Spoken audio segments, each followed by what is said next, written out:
Hello and welcome to this next lecture on data structures and algorithms.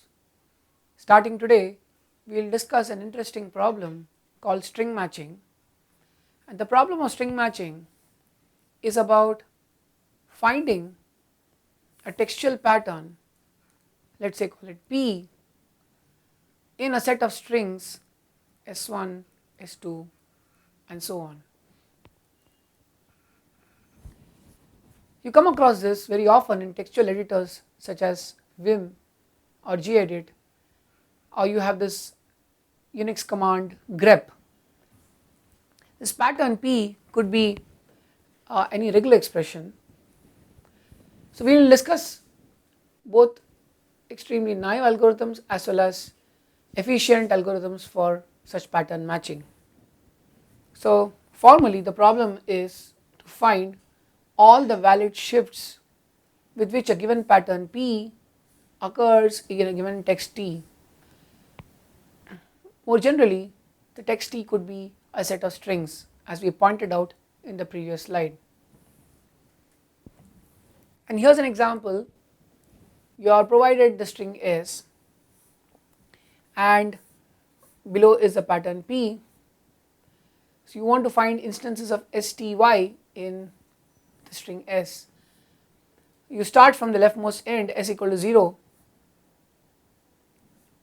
You find that there is a mismatch at the third position, though there is a match in the first two positions.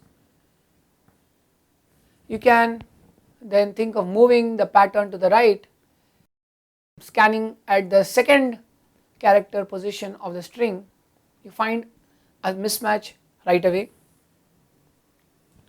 Further down, you again find a mismatch at E and then at P.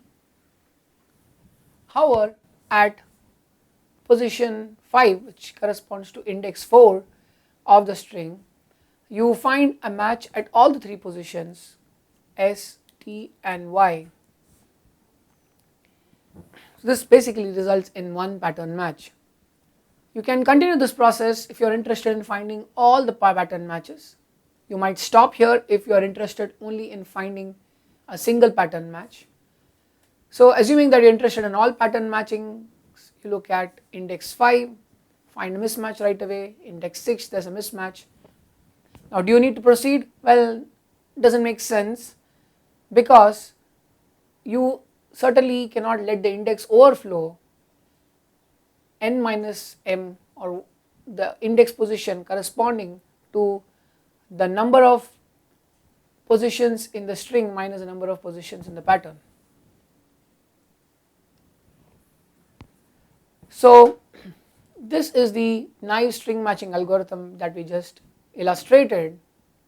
Given a text T of size n, pattern P of size m, you keep track of the shift index S at every point of time.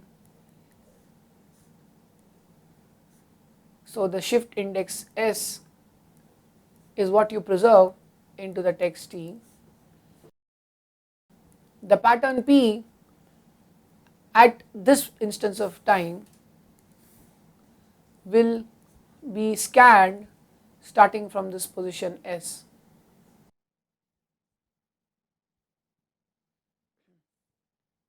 So for S ranging from 0 to n minus n, and we are interested in matching the entire pattern, so S will be restricted to the number of positions in the text T minus the number of positions in the pattern P.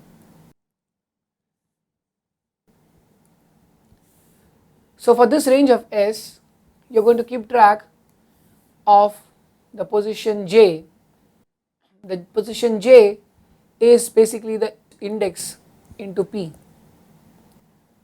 So you vary J over the positions in P and do it till J is less than m. So J starts with 0 and maximum value of m minus 1.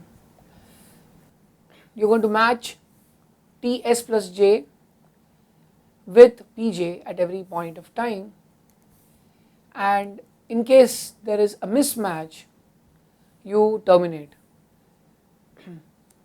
So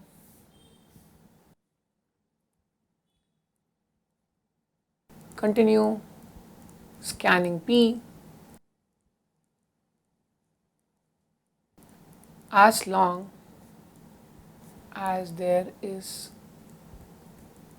no mismatch with T.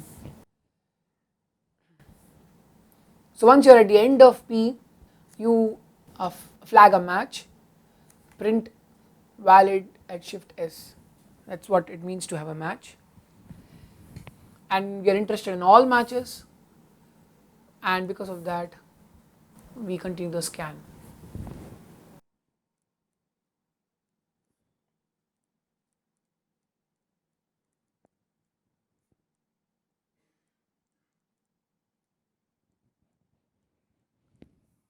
If we were not interested in all the matches, we could break right after printing the valid statement.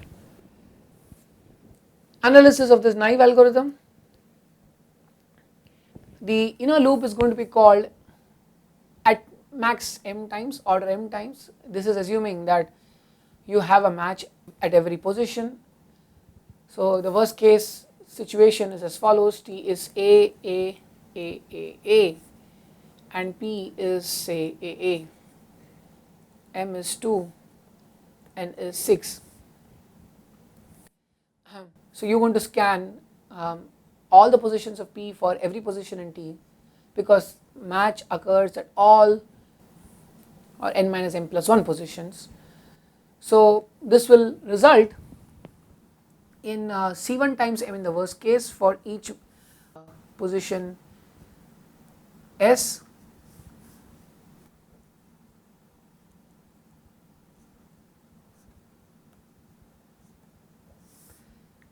and overall you will have to do this for every position in T, which is n minus m plus m.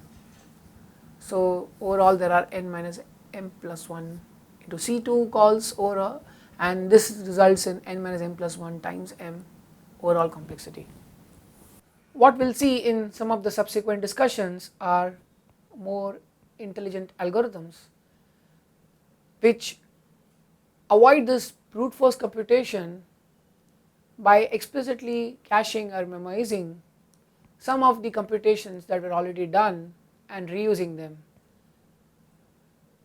Some of the algorithms, such as dynamic programming, are in some sense brute force because they do consider all possible configurations, but they leverage previous computations in order to avoid redundant or repetitive computations. We will see some of that flavor in the algorithms that follow. Thank you.